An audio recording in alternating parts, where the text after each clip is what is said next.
Ajuste mental.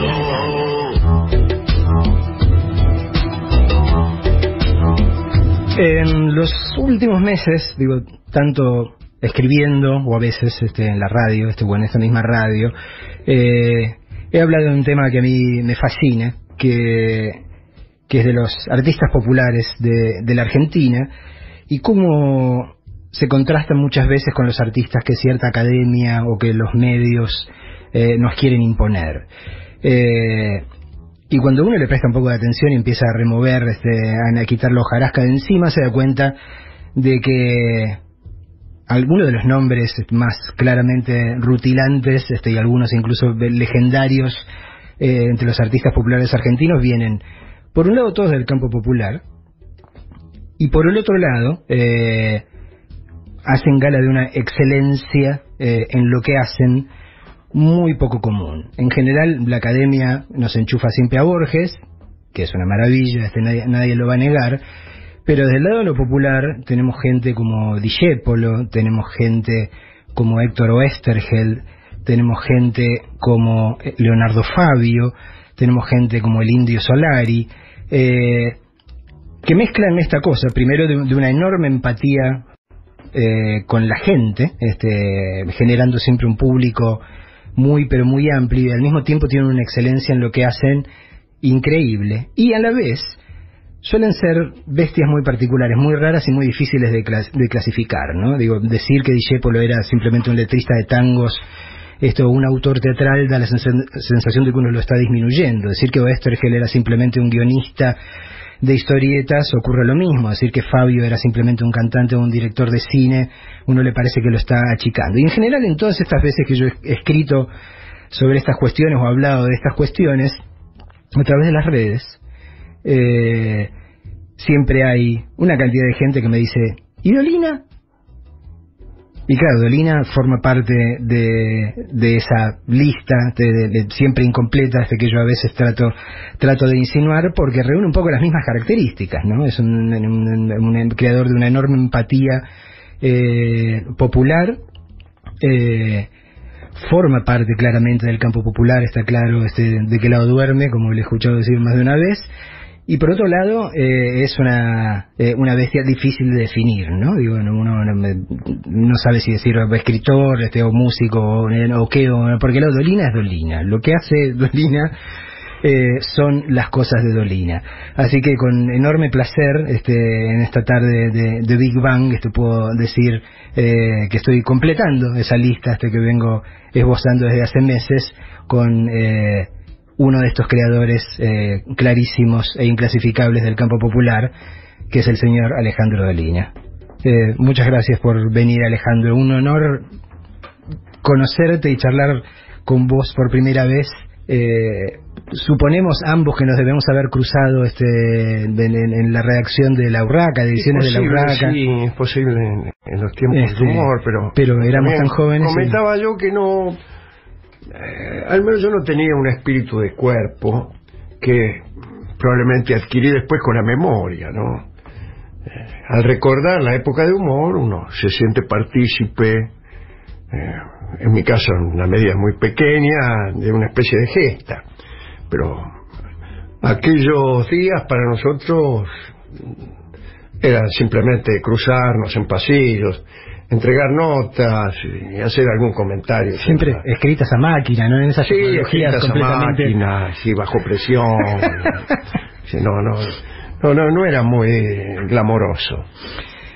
Alejandro, parte de lo que haces tiene un encanto que deriva de formas que pueden parecer anticuadas, de la comunicación o del arte, incluso lo que tiene que ver con el tango por un lado, lo que tiene que ver con cierta forma de hacer radio, cosas que podrían ser llamadas anacronismos, pero por ejemplo, ¿vos crees? Bueno, por ejemplo, ¿por qué podrían ser anticuadas? ¿Qué sería? Bueno, a eso voy, lo quería decir. ¿Vos crees en que algo es un anacronismo? Yo creo que sí, que hay cosas que son anacronismos, y creo también que hay cosas que son complejas y cosas que son elementales, y que están en lista. Yo tampoco creo en la lista del campo popular y de la academia. Creo que hay buenos escritores y malos escritores. Y creo, en el caso de la radio, que hay personas que tienen pensamientos complejos e interesantes y personas que miran, cada vez que se levantan, miran a ver cuál es la efeméride y entonces te hacen una entrevista porque es el día de la radio. Eso parece que es lo que se lleva. ¿Y qué sería lo anacrónico? Yo siempre me acuerdo de un chiste de Mafalda en particular, de una de las tiras de Mafalda, en la que Mafalda le pregunta a su papá: che, papá, en tu época se usaba tal cosa, y el padre se pone a reflexionar y dice: creo que sí, en mi época se usaba. ¿Qué querés que te diga?, le dice el padre. Y Mafalda le responde, dice: no, en realidad lo que quería que me dijeras que esta todavía es tu época, claro, pero ya veo que estás medio ñac, y le hacía así con el pulgar para abajo.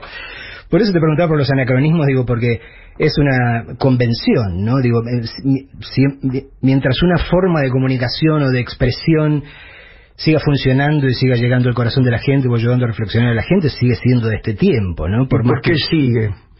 Porque la opinión parece ser tuya también, ¿no? Cuando sigue parece una pertinacia mía. Claro. Y no una consecuencia natural del intercambio de pensamientos, el intercambio de elementos artísticos. Un tipo que toca el piano y otro que escucha es un intercambio no necesariamente que requiera pertinacia, sino simplemente que ocurre o no ocurre.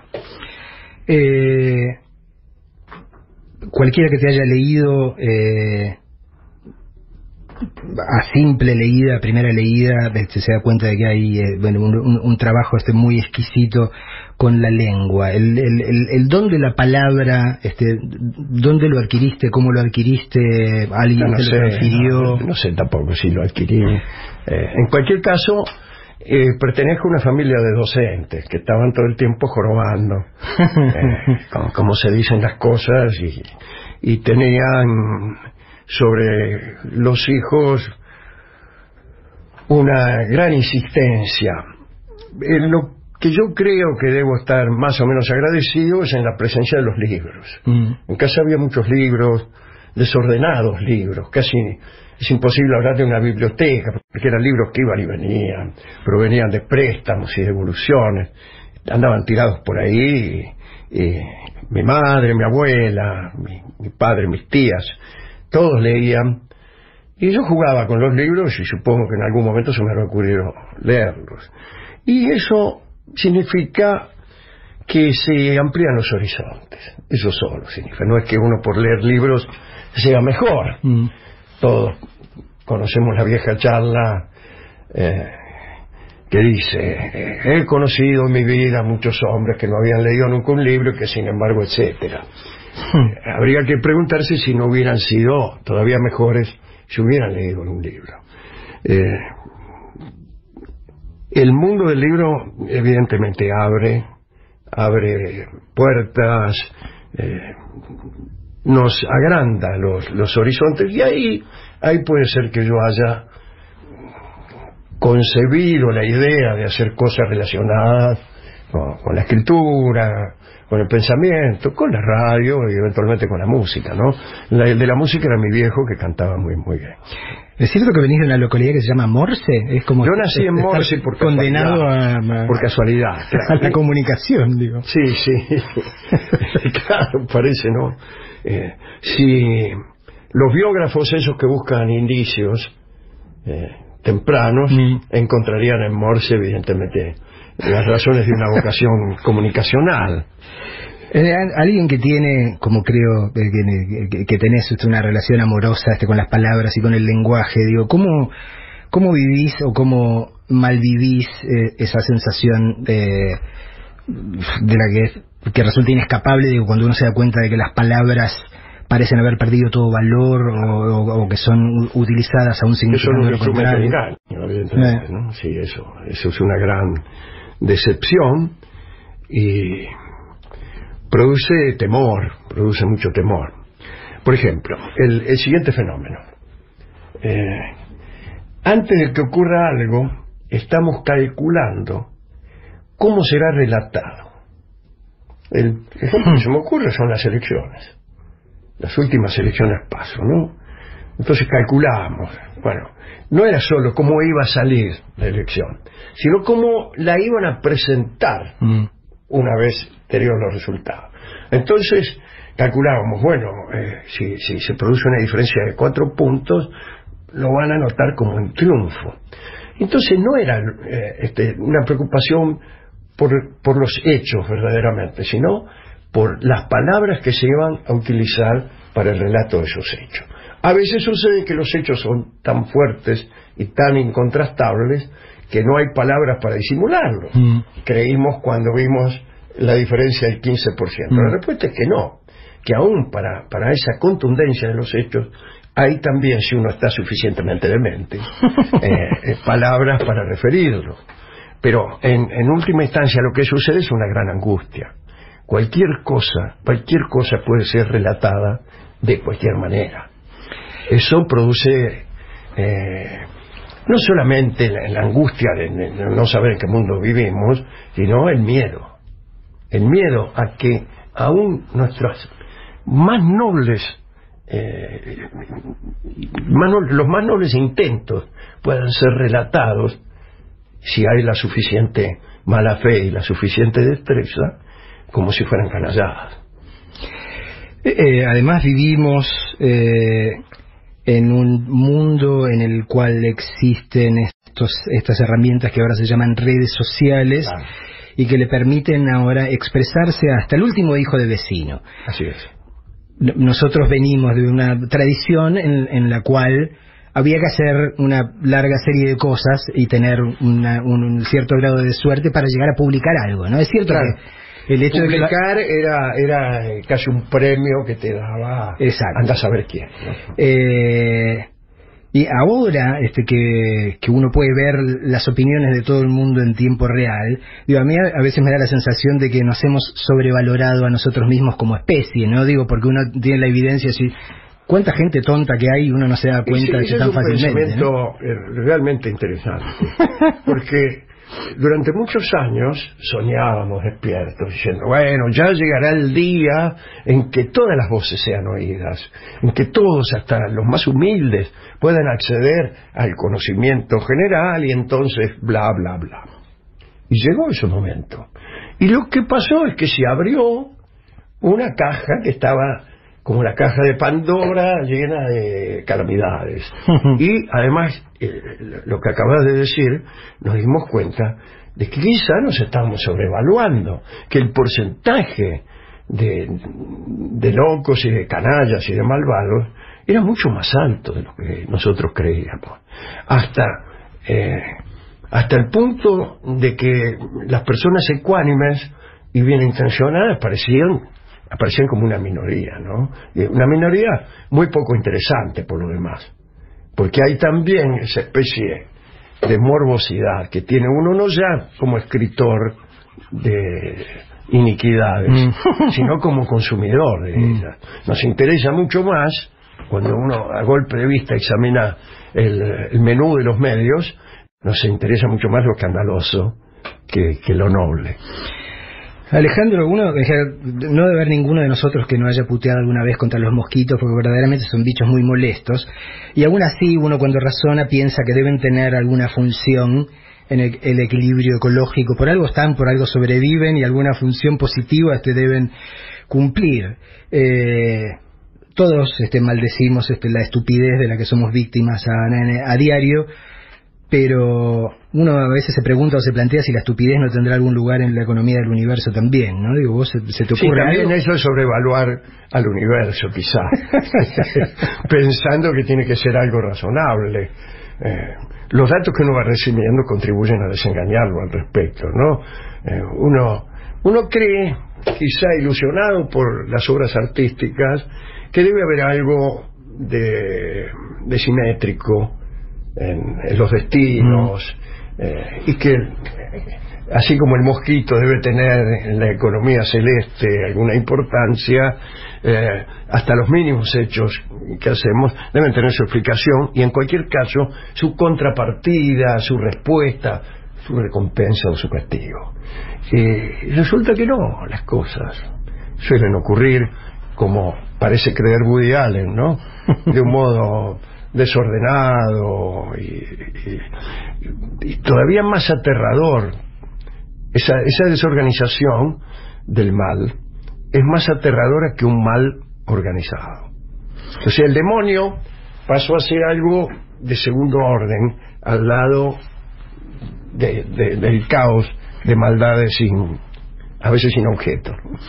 Estamos disfrutando en esta tarde de una conversación con Alejandro Dolina. Hacemos una mínima pausa musical y seguimos charlando con él.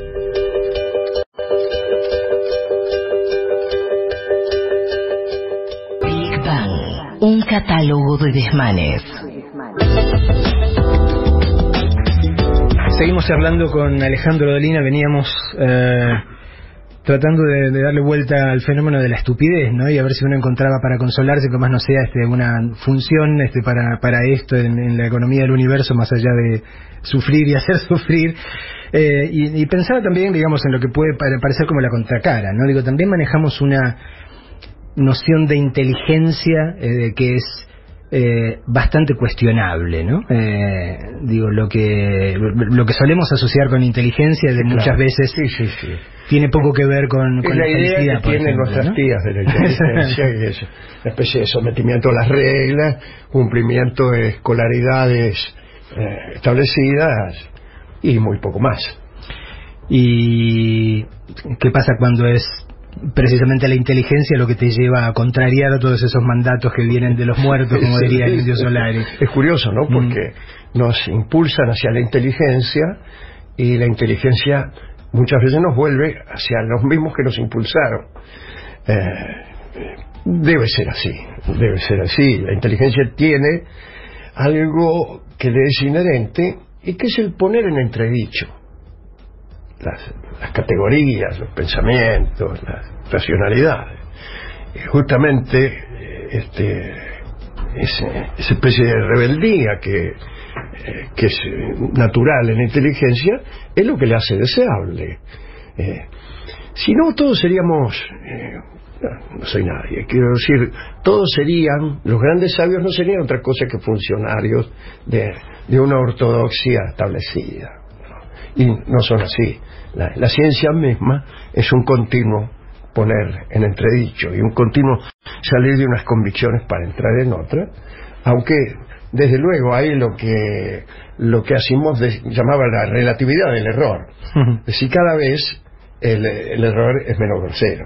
Algunos piensan, una vez oído esto que acabo de decir, bueno, si hoy sabemos que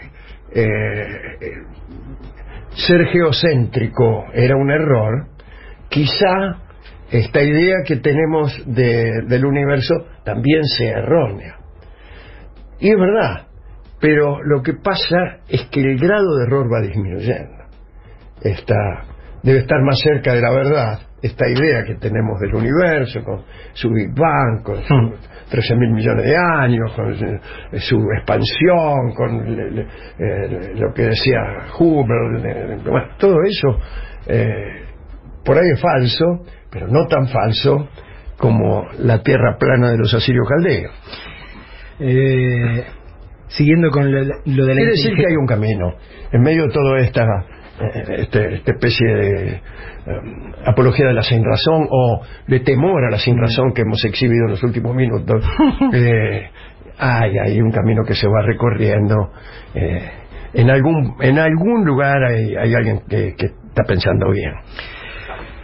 Sin embargo, que con los tiempos que estamos viviendo, digo, si bien está claro que en todo caso, si el desarrollo histórico de nuestra especie obviamente tiene más bien la forma del filo de un serrucho, lo que estamos viviendo en los últimos años es una suerte de retroceso como yo no recuerdo, por lo menos desde que tengo uso de razón, una glorificación de la ignorancia.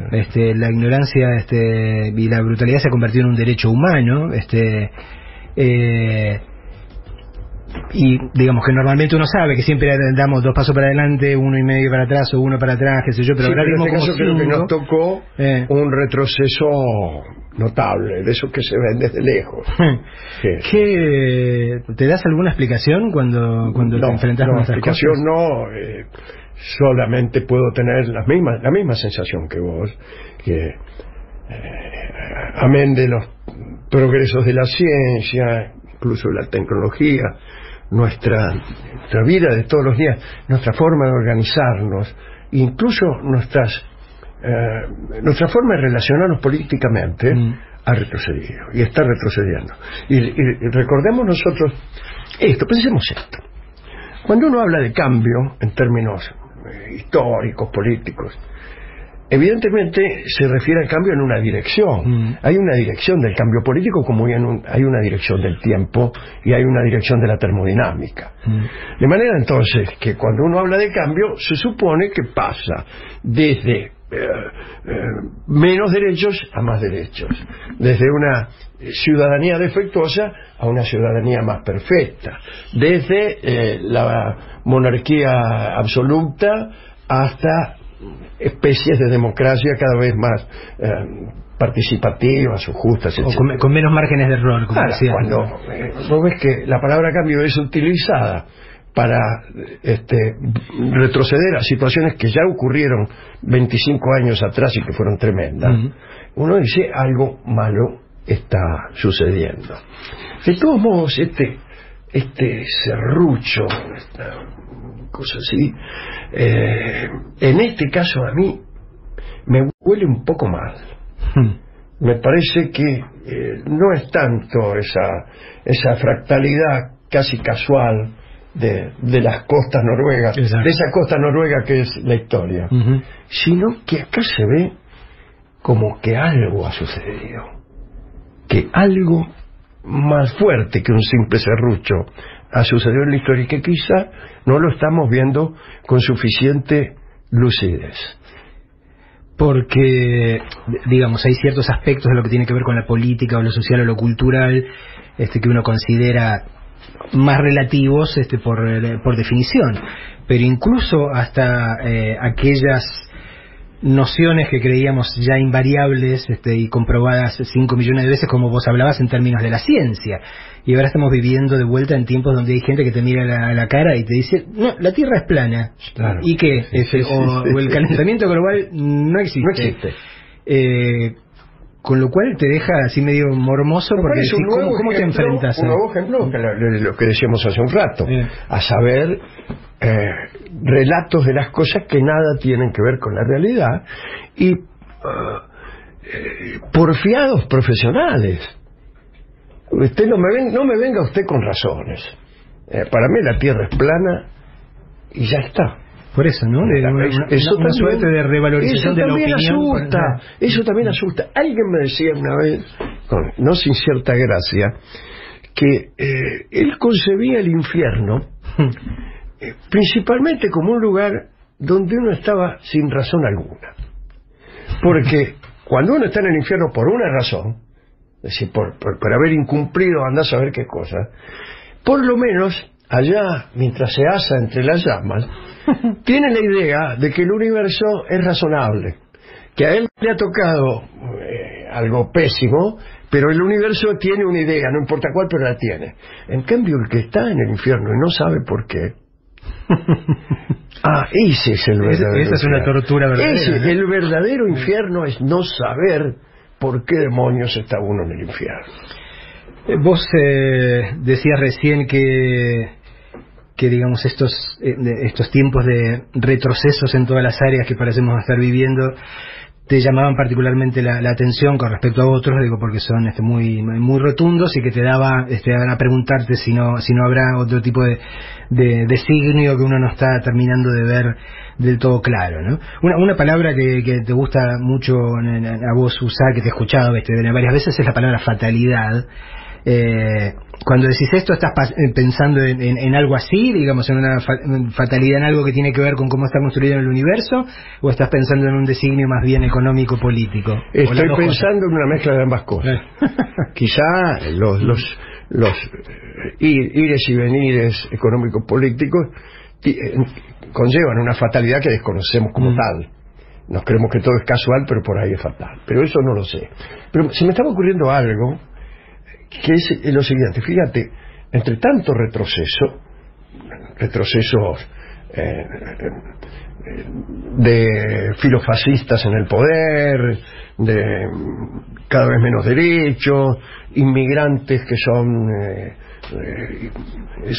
rechazados con un muro, dejados morir en el mar. Entre toda esa porquería que va para atrás, hay algo que me parece que es lo único revolucionario de esta época, y que es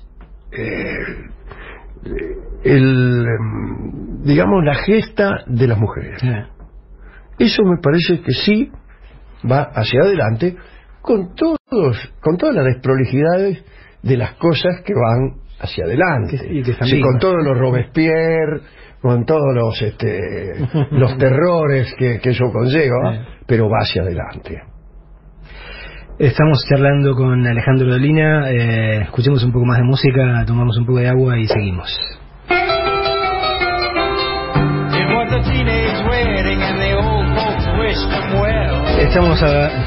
Estamos hablando con Alejandro Dolina de estos avances y retrocesos en el tablero de la humanidad, y él había mencionado uno muy auspicioso, pero yo lo quiero dejar un poco en pausa porque quiero hablar todavía un poco más del que nos pone más nerviosos.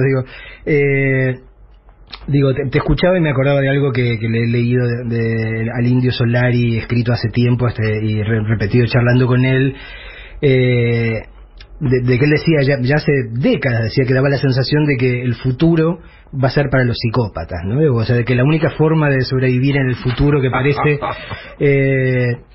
avisorarse es ser un psicópata, es decir, ser alguien, o sea, que avanza en un monosentido, que no piensa nada más que en su propia compulsión y que todo lo demás. Eso debe producir alguna clase de eficacia, me parece a mí. Y qué sé yo, miramos, o sea, levantamos la cabeza y miramos. Acabamos de decir que una condición de la inteligencia era el poner en entredicho. El psicópata no tiene ese registro. No tiene ese registro y carece de empatía con ninguna otra cosa que no sea su propio deseo. Así que parece estar garantizado el éxito de la carrera de psicópata. Por eso, pues estamos viendo, uno levanta la cabeza y mira alrededor y está viendo mucho psicópata momentáneamente exitoso, ¿no? ¿Existe la posibilidad en estos tiempos, pregunto yo, de ese respeto que nos enseñaban a tener por el pensar de los demás? ¿En qué consiste realmente? Porque también lo quiero poner en entredicho. ¿Es un psicópata respetable? Y acá nos encontramos con algo, ¿no? Por un lado decimos, bueno, las viejas frases, daría mi vida, no pienso como usted, pero daría mi vida porque para que usted tuviera el derecho, etcétera, etcétera, de pensar como le vinieran ganas, no sé qué. Y otros dicen, yo respeto todos los pensamientos y todas las ideas son respetables. Yo debo confesar aquí mismo, hoy, que no. Hay cosas que no son respetables. Un tipo que es golpeador, violento, represor, racista, homofóbico y todo lo que vos quieras, no es respetable. Esa no es una manera de pensar que pueda ser respetada. Y entonces, ¿cómo es eso? ¿Cómo funciona? ¿Cómo funciona el asunto cuando el escenario político ya no es una discusión entre dos primos, incluso enfrentados por un matiz, sino que es una discusión, por ejemplo, entre un psicópata y una persona que está defendiendo la vida de otros que está en peligro? Esto tiene que ver con la grieta, tiene que ver con las buenas maneras políticas, que yo creo que a veces son una forma de renunciar. Digo yo que soy un tipo con bastante buenas maneras, pero en un punto hay que ser un poco cruel o un poco áspero.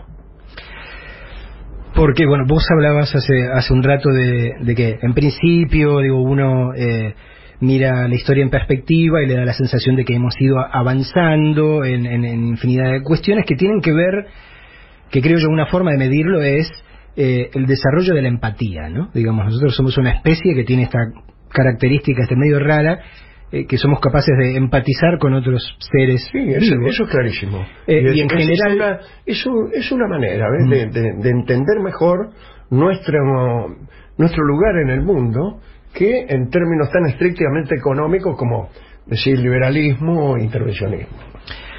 Digo, porque a veces pienso, digo, que vos mencionabas lo de la grieta también, digo, que aquí hay una grieta, pero que ya no es una grieta simplemente política, sino es una grieta que tiene que ver con dos modos de concebir la existencia y concebir el sentido de la especie humana.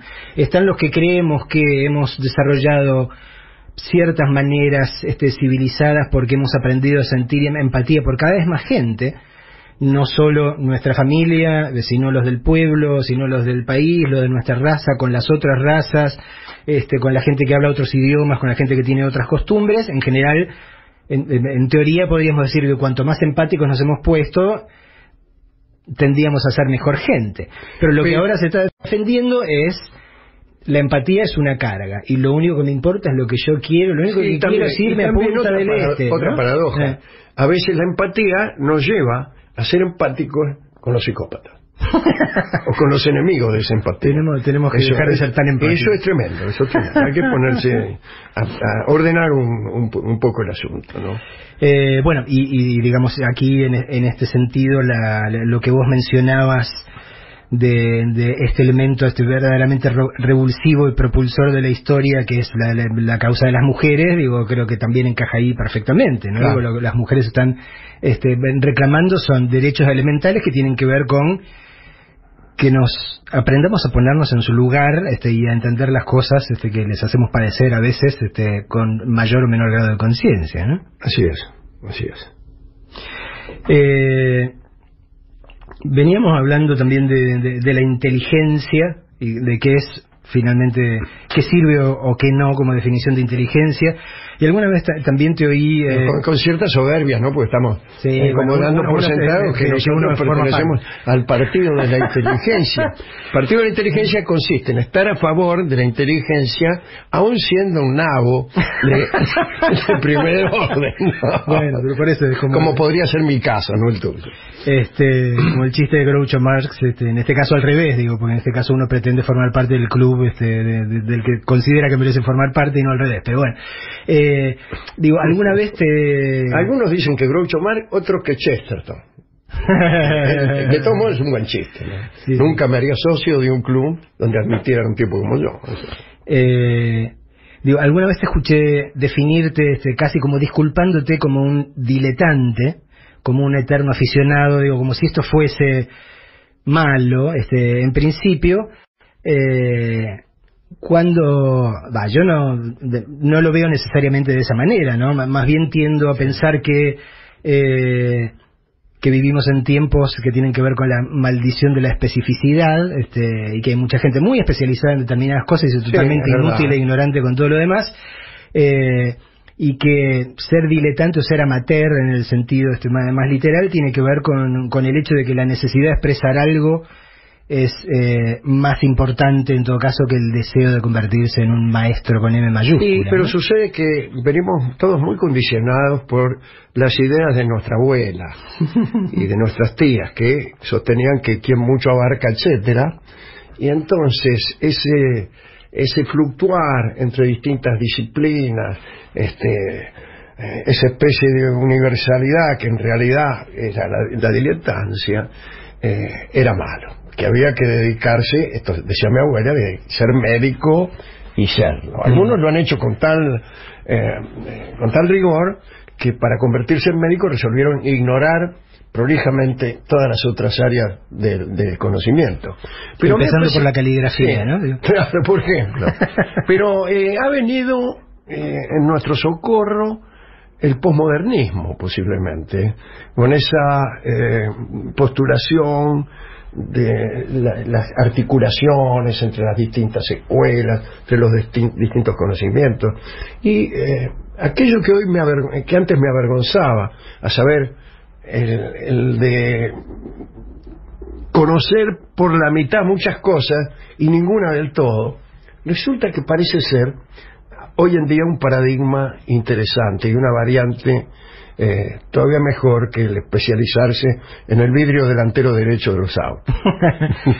Digo, porque a veces hasta me genera preocupación, digo, el día que haya un pulso electromagnético y todos estos aparatitos se apaguen, o no tengamos más flujo eléctrico, qué sé yo, la humanidad se va a haber convertido en una manga de bestias que no sabe ni cómo cambiar un cuerito, básicamente. Claro. Y es donde ahí, digo, es maravilloso saber mucho y especializarse en alguna dimensión del saber, pero algo de aquella fantasía o de aquella aspiración del hombre renacentista, claro, el hombre universal. Por lo menos todos deberíamos manejar algunas cuestiones absolutamente elementales que tienen que ver con la supervivencia, ¿no? Claro, alguien ha pensado que conforme avanza el conocimiento, incluso en áreas tan específicas que asustan, el hombre universal es cada vez menos posible. Y entonces el territorio de nuestra ignorancia va creciendo. Cada día hay más cosas que aparecen, crecen, se desarrollan, que no sabemos. Y que no sabemos, ¿no? Por ahí entonces, como decís vos, el día en que esta interactuación de la humanidad se interrumpa, seremos seres muy desamparados. Hagamos un paréntesis, escuchemos a Iggy Pop haciendo Last for Life.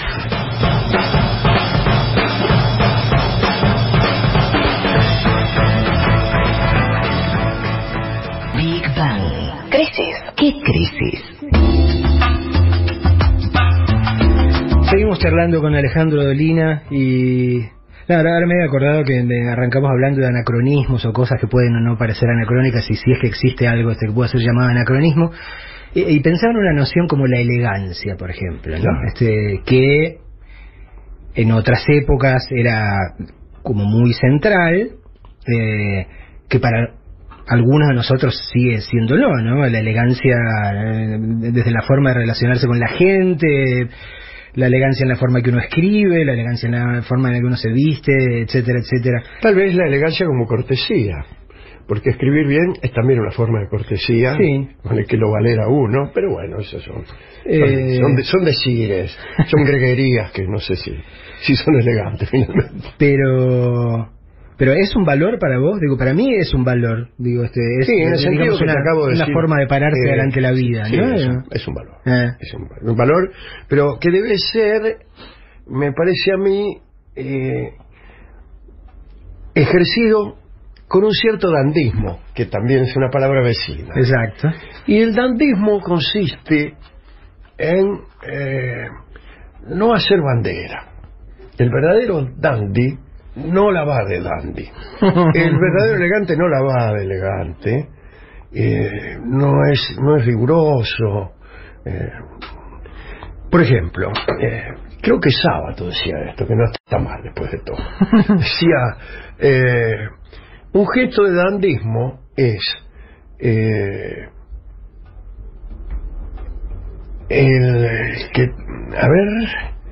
¿cómo era el dicho? El que esté libre de pecado, que tire la primera piedra. Bueno, un gesto de dandismo es estar libre de pecado y sin embargo no arrojar la primera piedra. Así que la elegancia, como la tolerancia, no debe ser un hecho positivo, subrayado. Aquel que dice, yo soy el más tolerante de todos. Bueno, ya la palabra tolerancia está implicando que uno tiene que hacer un esfuerzo para aguantar al otro. Bueno, la elegancia también debería darse de un modo natural, no debería implicar el rigor de un academicismo. Si vos tuvieses que ver hacia atrás tu propia elegancia, que la tenés, obviamente, por más que vayas a intentar la modestia y decir que no, digo que tu viejo tenía una elegancia en la forma de vivir, digo, o es algo... En mi familia había una mezcla de elegancia y de descuido, según las fuentes. Yo no hablaría de esta influencia porque entre tal número de tíos y de primos, que eran todos diferentes, he recibido las mejores y las peores influencias en esos sentidos. Así que yo soy una mezcla de eso, una mezcla de un croto y un tipo de un cierto cuidado en esas cosas, ¿no? No, te lo preguntaba porque me planteaba si es algo que, por eso, que uno hereda, que se aprende, que se mama de alguna manera, que es innato. Pero yo no, a lo mejor si no es también la elegancia una forma de empatía.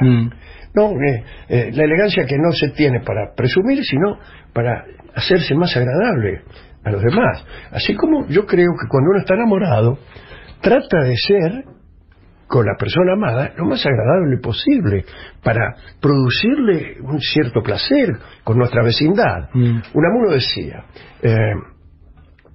enamorarse es darse en alimento del otro y alimentarse uno del otro. Agrego a esto, entonces, será bueno que ese manjar que se va a comer mi novia esté un poco sazonado, ¿no? que no se lo tenga que comer crudo. Por lo menos que sea tan sabroso que quiera volver a probarlo, ¿no? Claro. Y no nos cambie por otra comida. Digo, hay una frase que siempre se te atribuye y que creo que son de esas frases que tienen que ver con esas ocurrencias, greguerías, decías vos, a su lado, de las cuales uno después se vuelve esclavo, ¿no? Como sí, cuando esta cosa de que todo lo que uno hace lo hace para levantarse minas, digo. Pero más allá de eso, más allá de esta gracia, creo que la cuestión de la seducción, digo, también es una forma de empatía, ¿no? Digo, ya que claro que lo es, claro que lo es, sí. Es una forma de otorgarle una cierta complejidad al mero asunto sexual. Entonces, bueno, en la medida en que hagamos de la seducción una cosa compleja, artística, divertida, e incluso que contribuya a que el ulterior episodio sexual sea mejor, bueno, estamos haciendo un buen negocio, entonces. Estamos haciendo, y también es un gesto empático, ciertamente, hacerle a los demás la vida un poco mejor. Vos lo mencionabas hace un rato en relación a la escritura, ¿no? Digamos, uno, por lo menos yo, y estoy seguro de que vos también, uno entiende que cuando uno está tratando de contar una historia o una anécdota o qué sé yo, lo que está haciendo es tratando de llevar adelante una seducción hacia, digamos, una enamorada o enamorado o enamorade, diría la verdad que uno no ve, claro, pero que entiende que si esto no existe, digamos, que si esta forma galante por eso de atraer y de hacer sentir cómodo a quien lee no existe, hay algo que falla en el acto comunicacional. Sí, claro. ¿no?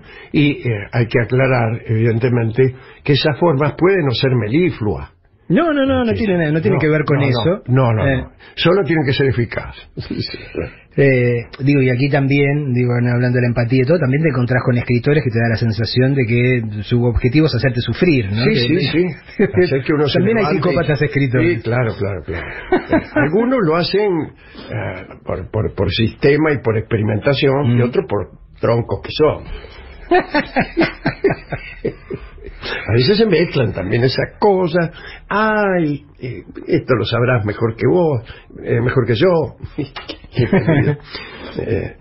Pero hay a veces una especie de pequeña locura que se apodera de algunos artistas que están rodeados de personas que los adulan continuamente, están rodeados de alquilones, de una cohorte de alquilones, y que llegan a un punto en que yo calculo que no borran.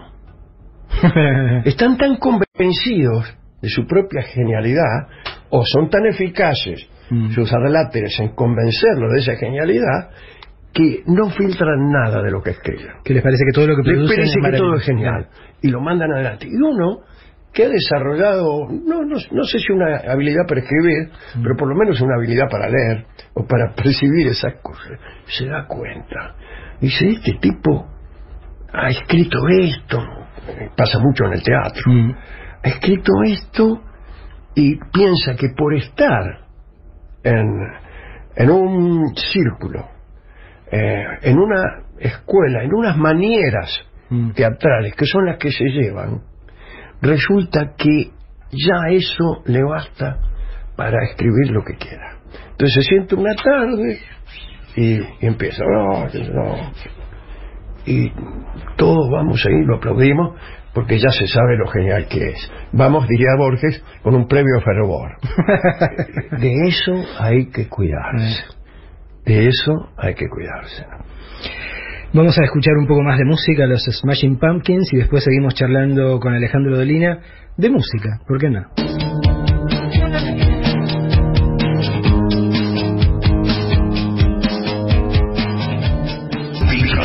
Big Bang, la contrarrevolución de la alegría. Seguimos en Big Bang charlando con Alejandro Dolina. Hablábamos de la seducción, hablábamos de la seducción de las palabras, y la música, ¿cómo juega acá? ¿Cómo te sedujo a vos, en todo caso, la música originalmente? Empecemos por ahí, va. Es posiblemente mi primera seducción. Sí. Anterior incluso a la del... Porque es previa a la palabra, en ese sentido, claro, ¿no? Claro. Sí. Yo suelo contar una pequeña historia, que es la siguiente. En casa escuchaba mucha música, de distinta procedencia. Pero éramos esclavos de la radio y del disco. Claro. No, era muy chiquito, tenía, ponerle 4 años. Y apareció un alumno de mi vieja y en casa había un piano que nadie tocaba. Apareció un alumno de mi vieja que tocaba bastante bien, me pareció a mí, y tocó, se puso a tocar el piano, tocaba un vals, Lágrimas y Sonrisas. Y yo era el primer músico que escuchaba ahí, en vivo, al lado. Lo demás eran discos, era la radio. Y me produjo una fascinación enorme. Yo le pedí inmediatamente que siguiera tocando, y el tipo nada, se fue. Y ahí apareció mi vinculación con la música. Después mis padres, que eran también personas un poco incongruentes a veces, o tal vez la época lo era. Entonces me mandaron a estudiar el piano, y después no me gustó y me puse con el acordeón, y después no me gustó y empecé a tocar la armónica, después toqué la guitarra. ¿Y qué pasó? Y al final resulta que conocía un poquito de todos los instrumentos, y pasó el tiempo, otros tipos me enseñaron armonía, otros tipos me enseñaron algunas cosas de la composición, y resulta que yo estaba anotado en todas y me quedé sin instrumento. No puedo tocar bien ningún instrumento, puedo a veces escribir alguna cosa que yo mismo no puedo tocar. Entonces es una felicidad llevársela a Fernando Marzana, a Federico Mirraje, mis pianistas amigos, para que toquen a ver cómo suena. Pero por eso llegaste hasta esta capacidad que tenemos de común, o sea, podés escribir música. Sí, puedo escribir música bastante bien. Bastante bien, digo que no, en el aspecto caligráfico, técnico y de inteligibilidad. Después no sé.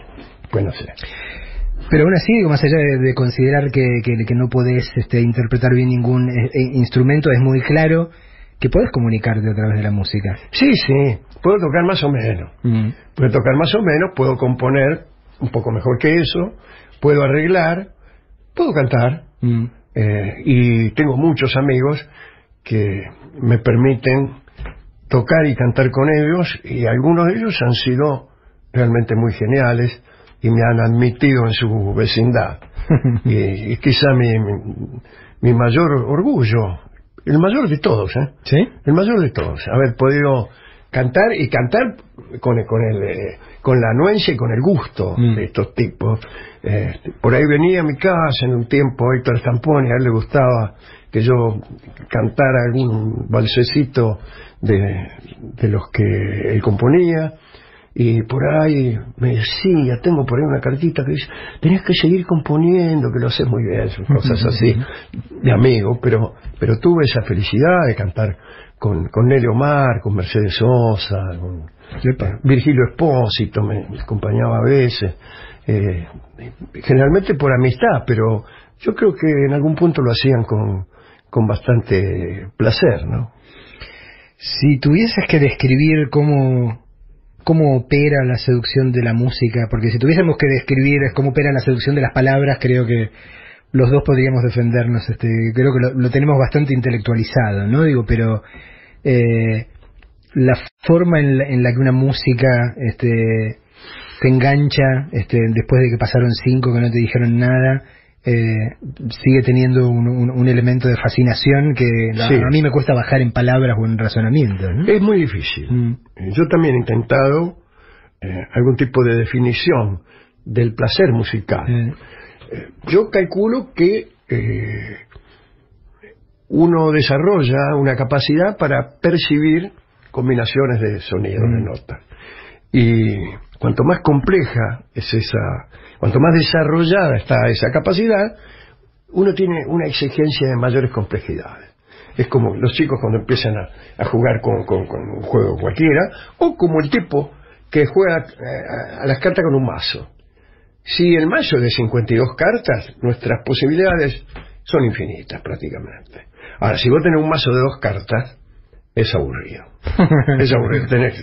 Jugás a la carta mayor. Un poco como lo que decías de los libros antes, ¿no? Digo, leer muchos libros no garantiza que sos un tipo mejor, pero claro, no escuchar mucha música desde pequeño. Ahora, bien, de todos modos, esto sigue sin explicar. Sí.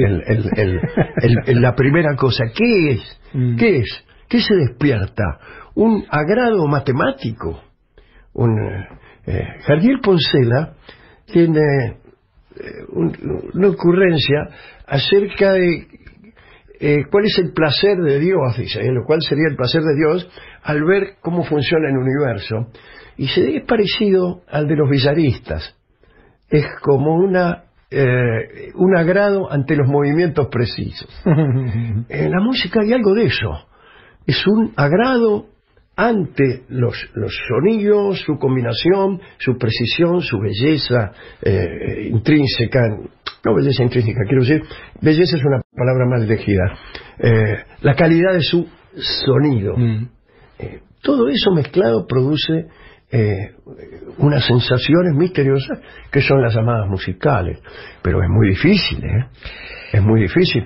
Nosotros podríamos hablar un rato largo acerca de formas de escritura, estilos, pero ¿por qué? Porque la escritura se refiere al mundo, alude al mundo, y la música no alude a nada. Según Schopenhauer, podría existir la música aún si no existiera el universo. O sea, es mentira todo eso que te dicen los famosos tipos de la música de programa, ¿te acordás? Durante el siglo XIX explicaban las obras. Entonces decía, esta obra de Chopin eso que se oye ahí es George Sand subiendo la escalera.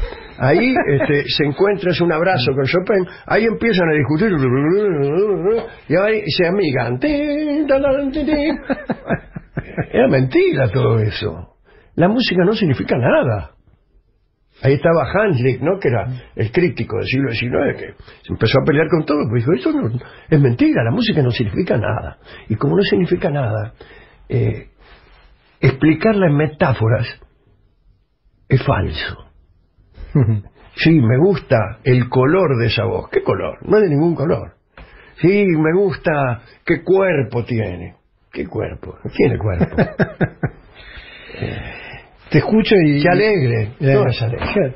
Y me acordaba, digo, de explicaciones que he escuchado dar por eso en las últimas décadas, básicamente, a matemáticos y matemáticas. Esos están más cerca, posiblemente, ¿no? Claro, porque hablando de las matemáticas, no de la música, ¿no? En el sentido de que de lo que dicen que finalmente les fascina, no es simplemente el hecho de que todo cierre, sino cómo cierra, ¿no? Claro. De que hay... A veces con belleza, eso claro, habla mucho de belleza. Exacto. Sí, eso utiliza mucho el adjetivo bello.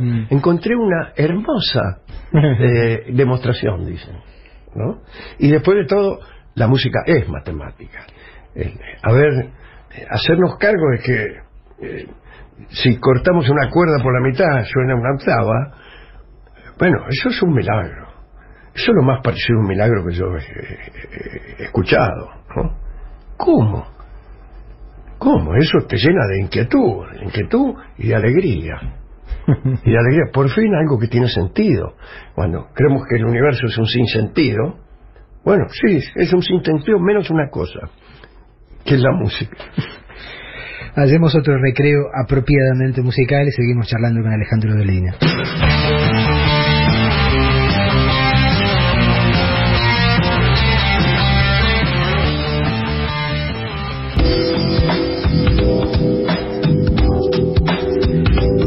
Seguimos charlando con Alejandro Dolina.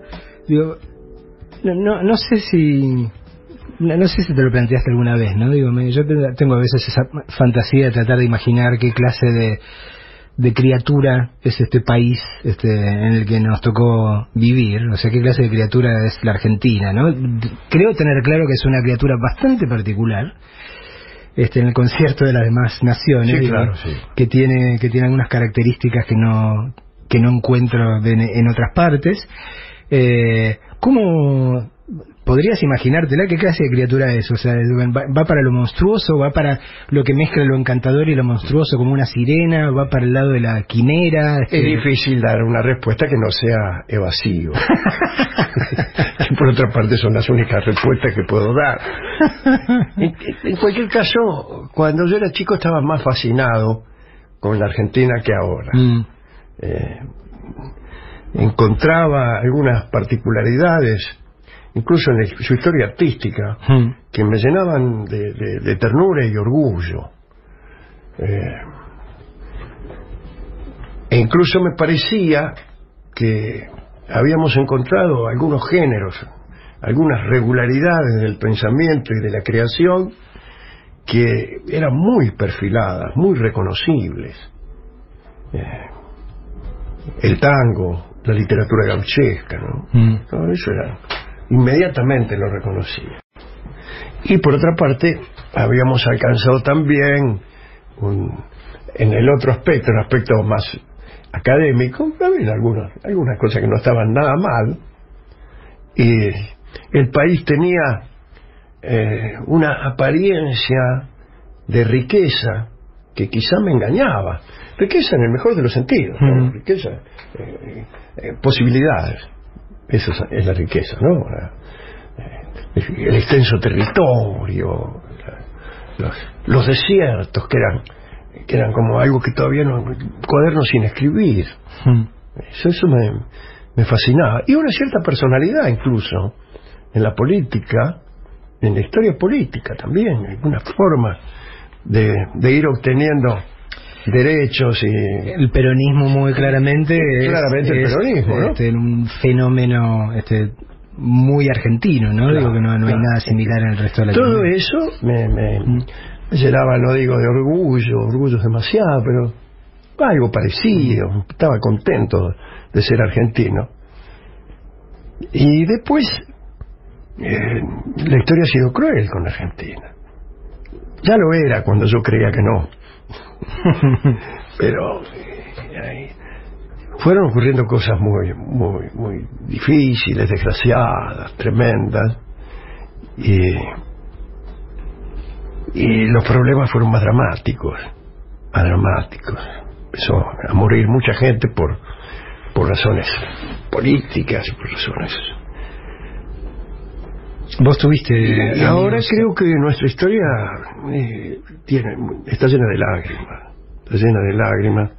Y el amor que antes yo tenía por la patria es quizá ahora más intenso, porque es una patria herida, es una patria cuyo futuro es dudoso, la patria donde se ha muerto mucha gente, a veces sin motivo, siempre sin motivo,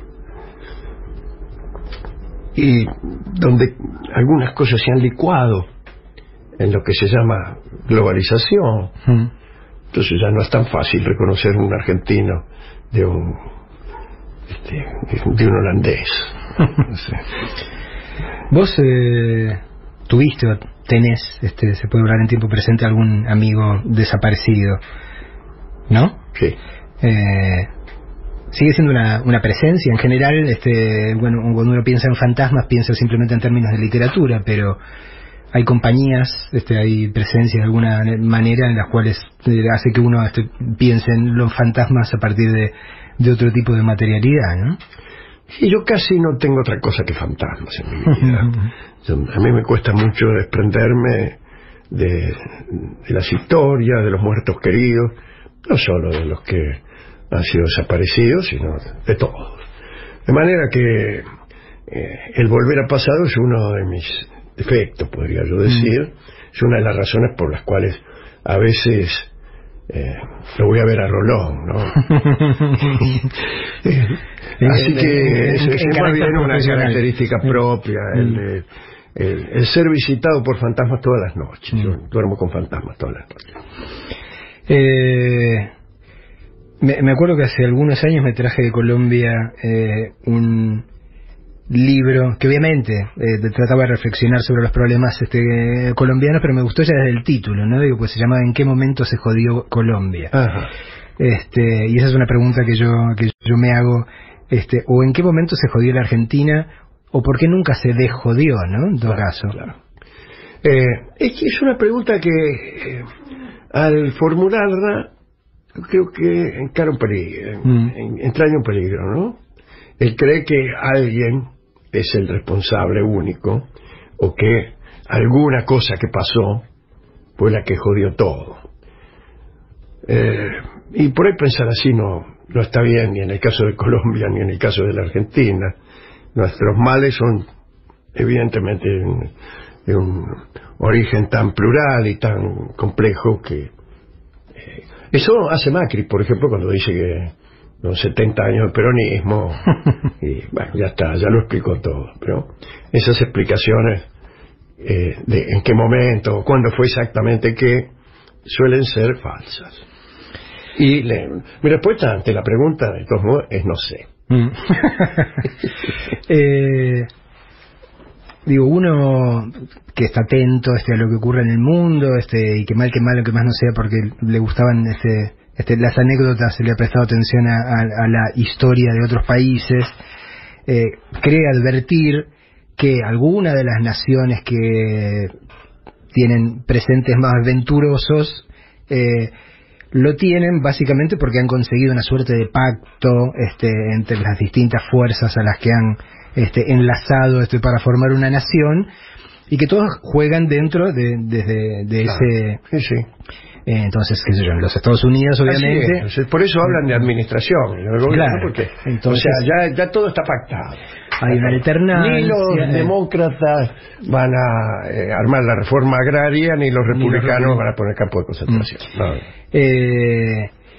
Y a veces me da la sensación de que nosotros todavía no llegamos a ese estado, porque lo que debería ser el pacto lógico no existe desde que hay un sector que siempre le atribuimos que ronda una suerte del 30%, que en realidad lo que desea es la desaparición del adversario, ¿no? Claro. Entonces que no acepta, digamos... No acepta pactar, ni acepta acuerdos justos, o razonables, ni siquiera digamos justos. Yo sé que vos decís que sos un pesimista profesional, pero ¿crees que en algún momento llegaremos como nación a que este grupo de gente admita que existe gente que piensa distinto y que tiene tanto derecho a llegar al poder? San Martín tenía esa idea. Sí, clarísimamente. Y decía, y lo que peor es tenía un pronóstico pesimista. Decía, esto no se resolverá hasta que uno de los dos grupos desaparezca, sea aniquilado de alguna manera. Yo no creo eso, no quiero eso. Espero que aunque más no sea, nuestras desdichas sirvan para disponer nuestros ánimos más favorablemente a los pactos. A veces son necesarias grandes desdichas, grandes dificultades para que pactos que antes eran imposibles puedan llevarse a cabo. Pero bueno, espero que no sean tantas, ¿no? Porque hasta ahora son demasiadas. Escuchemos una canción más y nos despedimos de Alejandro Dolina.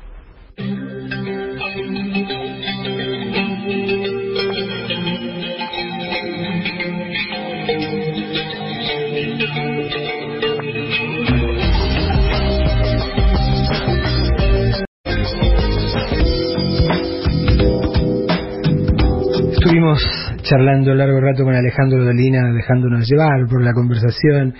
En el medio de eso hablamos en algún momento de los peligros de la especialización que tiene que ver con la forma en la que aprendemos las cosas en el mundo contemporáneo. Y ahora pensaba en este aparatito que es el GPS, ¿no? Este aparatito tan útil, pero del que nos volvemos tan dependientes que ahora nadie sabe cómo llegar a ningún lado si no tiene eso, ¿no? Entonces pensaba, digo, qué bicho raro que somos, que de repente somos capaces de inventar estos aparatitos para llegar a lugares con absoluta precisión, y al mismo tiempo formamos parte de una especie cuyo destino está más nublado que nunca, ¿no? Sí, sí. El mismo aparatito además contribuye, según dicen algunos, a despojarnos de nuestra capacidad de orientación.